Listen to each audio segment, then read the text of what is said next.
Assalamualaikum warahmatullahi wabarakatuh. Selamat berjumpa kembali. Sudah beberapa waktu kita tidak mengupload ya. Hanya ada satu kemarin pembahasan kita tentang Bank BRI. Upload kita update tentang harga ya. Kali ini kita akan memulai pembahasan kita terhadap emiten-emiten yang sudah melaporkan laporan keuangan triwulan 4 atau final year ya, tutup buku. Artinya ini pelaporan mereka sudah laporan full setahun ya. Sampai hari ini ada dua, hari ini tanggal 24 Januari 2025 ya. Ini jam 11 malam, ini sudah ada dua ya yang melaporkan. Biasanya yang awal-awal ini bank, karena bank itu melaporkan keuangan mereka itu setiap bulan kalau tidak salah ya. Oleh karena itu rekapnya itu lebih cepat daripada emiten-emiten yang lain ya, sektor-sektor yang lain. Ada dua, yaitu BBNI dan BBCA, tapi kita membahas BBCA dulu ya.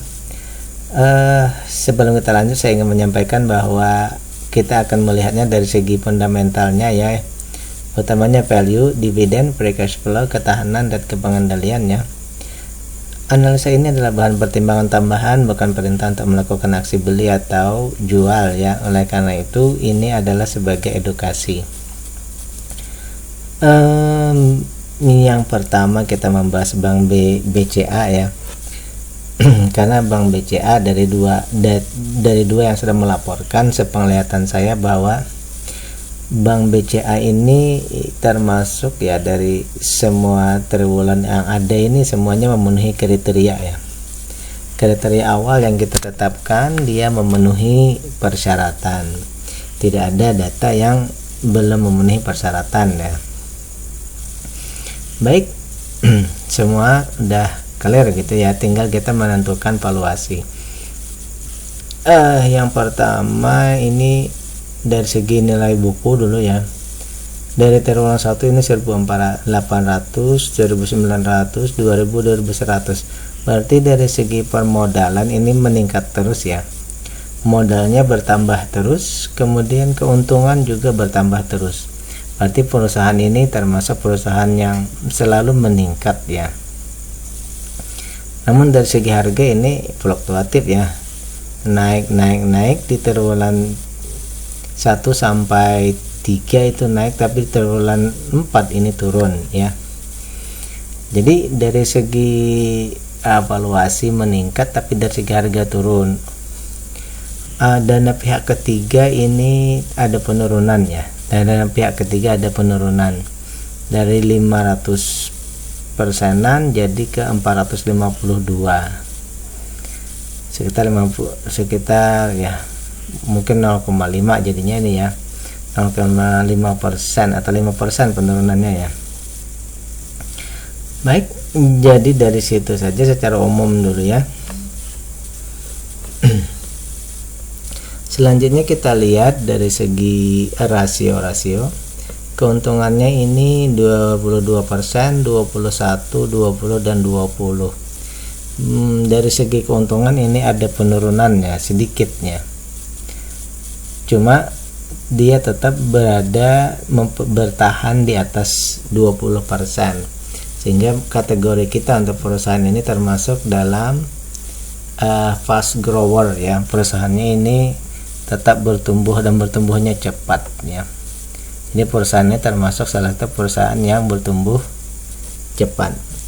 Oleh karena itu ya, karena dia bertumbuh cepat, jadi untuk PBV ya, untuk PBV nya kita tidak lagi memakai target kita di PBV 2,5 yaitu di 4, ini 2 ya, kita ganti 2,5 ya, 2,5, sehingga tidak lagi di 5.200, kita tidak bertumpu di situ. Jadi ini PBV nya nanti kita biarkan mengambang saja ya. Namun dari segi valuasi yang kita perlu cek bahwa di sini kita tetap mendasarkan pada mau masuk di mana. Nah, dari sini ternyata harga sekarang ya sudah di atas 1,5 kali di atas dari harga maksimalnya. Harga maksimal di sini sekitar 4.000-an, berarti ya sekarang sudah 1,15 kali lebih mahal. Jadi simpulan awal kita bahwa perusahaannya fast grower, kita bisa mengharapkan dia berkembang terus, tetapi untuk masuk sekarang ini ya masih harganya masih mahal ya. Jadi kita perlu menunggu dia turunnya kapan, ke berapa ya, ke minimal ke harga wajar. Nanti kita ada pembahasannya wajarnya di mana. Kemudian dari segi dividen dia sudah juga memenuhi kriteria ya, yaitu di 50%-an, tetapi dividen yieldnya yang hanya 3%, jadi dia di bawah ya. Dividen yieldnya yang kecil, di bawah yang kita harapkan, yaitu di minimal 5%. Oleh karena itu ini menjadi handicap ya. Terus untuk kepengendalian semua oke, tidak ada masalah ya, semuanya oke. Jadi perlu kita garis bawahi bahwa perusahaan ini satu, dia sebenarnya perusahaannya bagus, perusahaannya baik, perusahaannya tidak ada masalah, bahkan ini termasuk salah satu perusahaan yang sangat baik ya, dia bertumbuh terus. Namun ya handicap kita tadi ya, bahwa pada saat ini kalau kita beli ini mungkin valuasinya sedang mahal ya. Saatnya saja yang belum tepat ya.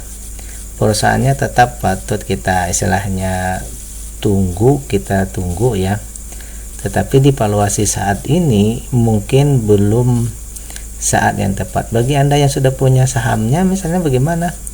Kalau memang dividennya masih memenuhi kriteria ya, misalnya Anda beli di harga bawah, tidak perlu Anda jual ya. Kenapa? Karena memang sudah tabiatnya seperti itu, dia akan naik terus ya selama valuasinya atau selama dia selalu fast grower. Ada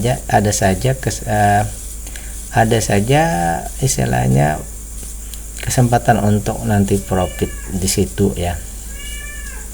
Meskipun naiknya tidak kencang, tapi dia akan selalu growth ya.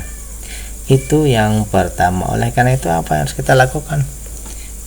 Kalau menurut saya pribadi, bagi yang belum membeli ya, bagi yang belum ya, tentu saja ini menunggu, masih seperti biasa menunggu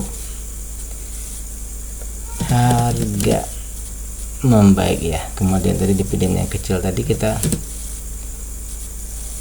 tidak ada masalahnya di situ ya, karena dia DPR-nya sudah besar, jadi dia menunggu karena harganya turun, harganya membaik ya. Dalam artian nanti turun, kita menunggu harganya turun menuju valuasi yang wajar. Kita tidak perlu menunggu ke valuasi murah, cukup wajar saja, karena untuk fast grower ini ke turun ke wajar saja itu agak lamban ya, apalagi sampai ke murah. Nah, situasi yang terbaru ini kan kemarin yang saya bahas itu waktu awal dulu kan saya bilang, saya menyatakan bahwa kita tunggu saja valuasi BRI itu sampai misalnya turun ke harga wajar. Sampai kapan? Sampai masanya, akan saya bilang kemarin. Ternyata harganya turun juga sampai ke valuasi murah.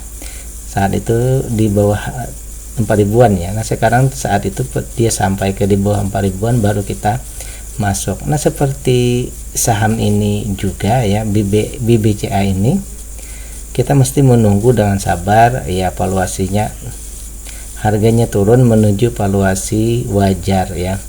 Sampai kapan ya, kita tunggu sampai ada nanti saatnya.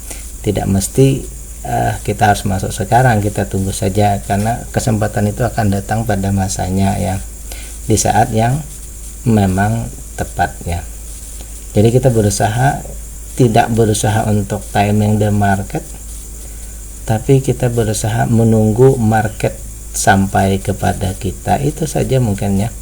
Jadi ya di pasar saham itu intinya adalah kesabaran menunggu saat yang tepat. Satu lagi bahwa dividen perusahaan ini ya, dia membagikan hanya sekali setahun. Kalau sudah mendapatkan data ini sampai triwulan 4 ya. Kalau misalnya kita lihat dari sini bahwa dengan data DPR-nya sebesar ini, berarti nanti proyeksi kita akan mendapatkan Rp304 per lembar sahamnya ya, setara dengan 3%. Jadi kita akan mendapatkan dividen 3%-an ya. Kalau bagi Anda yang menganggap itu termasuk sudah besar, mungkin saja Anda masuk, tapi tetap tunggu di valuasi wajar. Kita harus menunggu dengan sabar dulu ya, sehingga nanti ada dua potensi, yaitu potensi dividen dan potensi capital gain ya. Baik, itu pembahasan kita untuk Bank BCA ya. Sekali lagi bahwa valuasinya semua data awalnya ini memenuhi kriteria, hanya saja pada valuasinya yang perlu kita menunggu ke valuasi wajar. Demikian pembahasan kita. Sekali lagi, ini adalah bahan edukasi, bukan perintah untuk melakukan aksi beli atau jual. Bagi Anda yang sudah punya sahamnya ya, tetap di hold saja, apalagi di harga bawah. Pada saat Anda membeli di saat sekarang misalnya dividennya sudah 5-10% ya, maka Anda tidak perlu mengikuti apa yang terbaca di sini ya, bahwa kita menunggu, tetapi Anda hold saja. Namun bagi kita yang belum membeli, sebaiknya kita menahan diri dulu. Oke, demikian. Bila taufiq wal hidayah. Assalamualaikum warahmatullahi wabarakatuh.